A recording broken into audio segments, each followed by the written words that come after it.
Ladies and gentlemen, welcome to the English Daily Book Summary YouTube channel.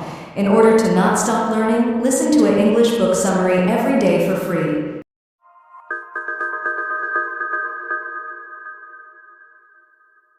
Shane Parrish, Rhiannon Beaubien. The Great Mental Modes, Volume 4. Economics and Art. As you might suspect from its title, The Great Mental Models, Volume 4 is an unusual book. It's part of an ongoing series in which the authors look at various concepts from physics and mathematics to general thinking models like Occam's razor to see how they apply to our day-to-day lives. In this volume, we're looking at some of the central concepts of economics and art, and the book is pretty much evenly divided between these two areas. As we begin with the section on economics, the authors make a point of noting that none of these concepts is either good or bad. On their own, they're value neutral. It all depends on how they're put to use, which is part of what makes the worlds of economics and art so interesting. The economics of everyday life.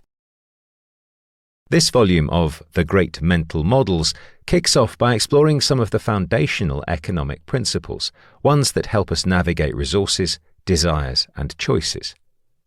At the heart of economics is scarcity. Much is based on the fact that while human desires are limitless, our resources are finite. Picture a single pizza at a large party. Its limited quantity boosts its value, and to make the most of it presents a number of challenges. How do we decide the best way to allocate limited resources like time, money, or materials? Scarcity often drives innovation as people find ways to stretch resources or curb demand, but it's worth noting that technology rarely erases scarcity entirely. Supply and demand are closely connected to scarcity, as the push and pull affect not just prices but also the flow of resources, determining who can access what. It's a self-regulating process, and a good example is the challenges brought on by the COVID-19 pandemic, which found many people hoarding bathroom supplies. In these situations, demand will prompt companies to innovate or increase production, which then brings supply back up. As a consumer, every purchase you make or product you choose influences this larger dance, subtly influencing market directions and priorities. Trade-offs, another key concept, shape every choice we make. To gain something, we often give up something else, like skipping a social event to study or choosing between risk and reward in investments. Some trade-offs are simple, like buying cheaper, unassembled furniture that requires assembly time. While careful planning can lessen trade-offs, they're inevitable, and weighing opportunity costs helps us make choices that align with our priorities. Together, scarcity, supply and demand, optimization and trade-offs provide a framework for understanding economic decisions. These interconnected principles reveal how individual choices drive broader trends and influence how we allocate resources, showing that each decision we make has an impact on the economic landscape. Specialization, interdependence, and efficiency. Continuing our look into major economic models, we're going to follow the thread from the previous section and talk about a few more concepts, including specialization and efficiency. Specialization, often equated with efficiency, allows individuals and economies to focus on areas of strength rather than attempting to excel in everything. By choosing depth over a broad but shallow range of skills, we can maximize productivity. However, relying too heavily on specialization can make us vulnerable when circumstances shift and new skills are required. Balancing specialized expertise with openness to learning from adjacent areas helps maintain adaptability. Specialization naturally leads to interdependence, as no person or company can meet every need alone, and few companies can produce a product all on their own. Leonard E. Read's famous essay, I, Pencil, illustrates this through the layers of collaboration needed to create even a simple pencil. Interdependence is not just an economic principle, it's also personal. We rely on others in ways we often overlook, and acknowledging this interconnectedness can help us build stronger support systems. Mutual reliance allows us to harness each other's strengths and reminds us that we're all in this together. The economic model of efficiency is closely linked to specialization and interdependence. In economic terms, efficiency minimizes waste, while in daily life it means using time and effort wisely. However, pursuing efficiency without limits can backfire by reducing flexibility. For instance, producing only the bare minimum of a good can leave businesses exposed in times of crisis, like during a pandemic when reserves are needed. Balancing efficiency with some degree of flexibility is essential to prepare for the unexpected. In the next section, we'll wrap up the economic half of this blink before moving on into the realm of art. Monopolies and creative destruction. It might be tempting to generalize and say that when it comes to monopoly versus competition, competition is good and monopolies are bad. In a competitive market, everyone has options. Buyers can look for the best deals, and sellers compete for business, keeping prices reasonable. But when a single company controls a market, that's when it becomes a monopoly. It's like they control access to the only bridge over a river. Without rivals, monopolists can raise prices because consumers have nowhere else to go. Over time, such control reduces diversity and adaptability, restricting the innovation that competition fosters. When a monopoly becomes absolute, whether in a market or even in political power, it often weakens resilience and long-term success, showing the importance of competition to a thriving, adaptable economy.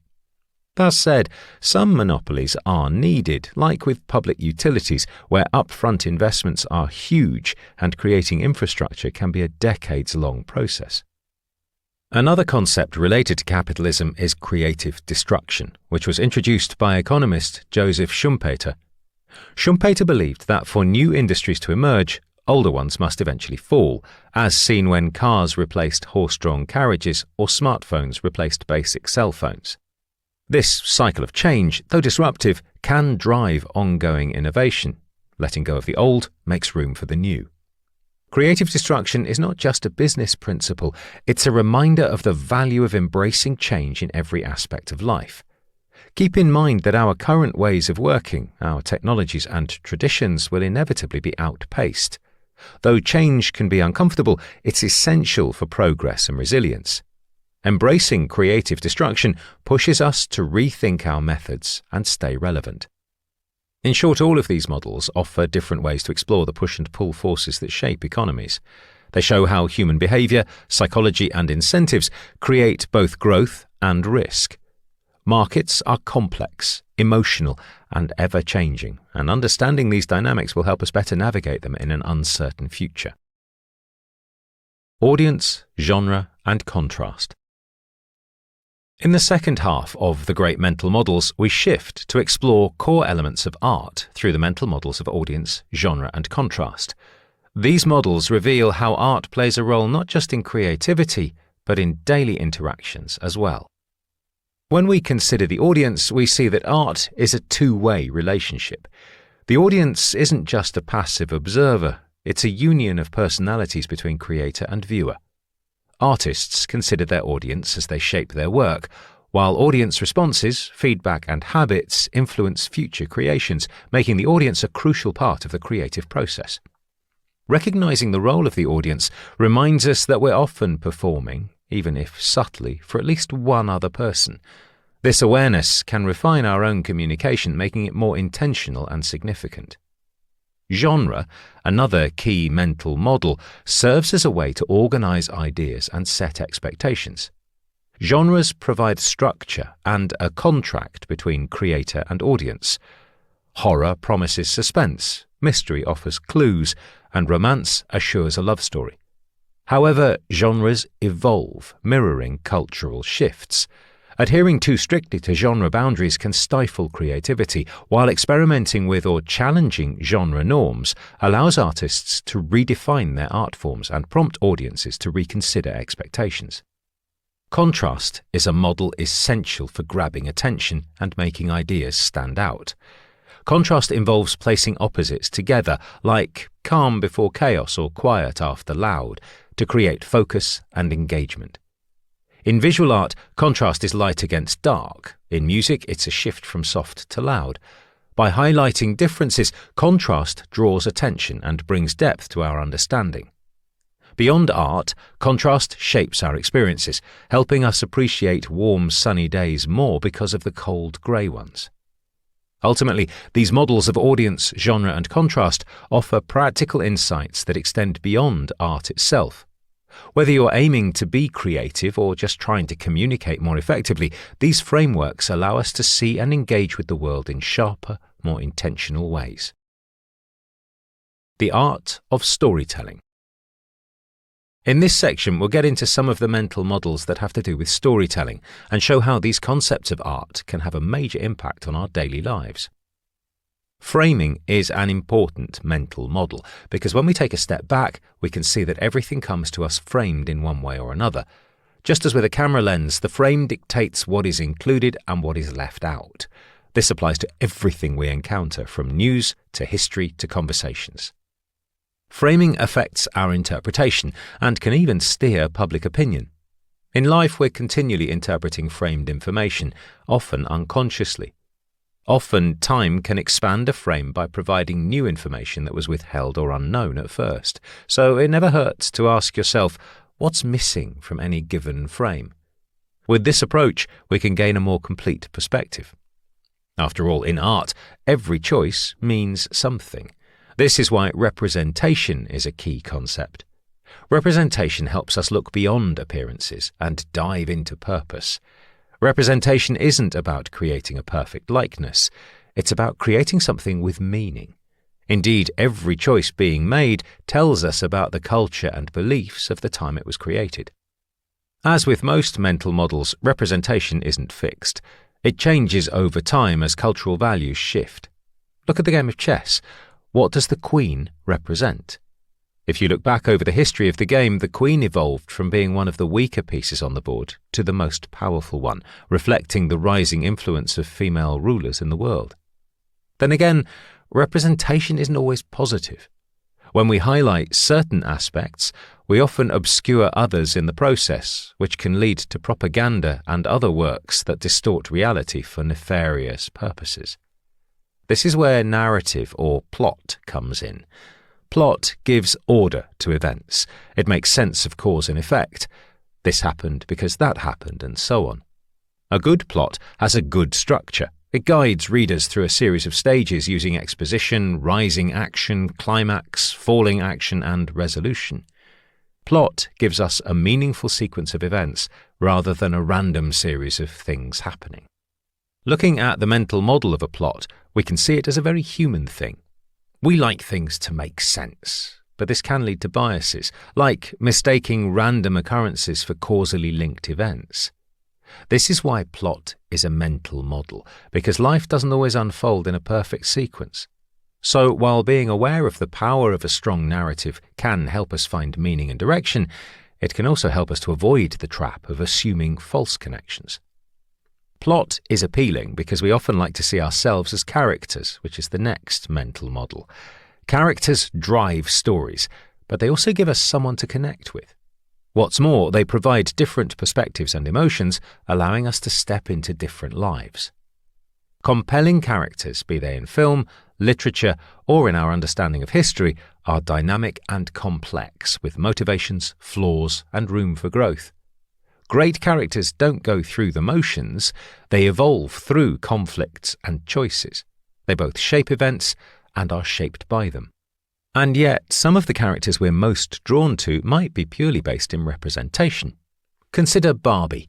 This toy doll doesn't have the deepest character arc, but it evolved over time and became such a potent symbol that it gained a transcendent level of realness that draws people to it. Understanding character helps us to see how powerful stories can be when we're emotionally invested. Through character, we can empathize, learn, and understand both real and fictional worlds. Setting and performance. The final mental models covered in this section are setting and performance, each offering insight into how environments and interactions shape outcomes. Setting goes beyond mere backdrop. It works as a framing device, influencing what can and can't happen. When you choose a setting, you're also choosing specific freedoms and limitations for characters, as well as the plot. For instance, if you set a story in 1975, you'll be excluding technologies like smartphones, which makes a big difference in terms of options available to the characters and the story. When we apply setting as a mental model, we can see that it applies to our decisions and actions in life as well.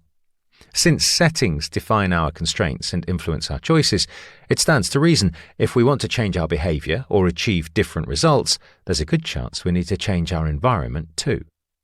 Performance, our last mental model, focuses on the dynamic, interactive nature of live encounters among performer, space, and audience. In art, performance is more than sticking to a script. It's about adapting in real time, making each experience unique.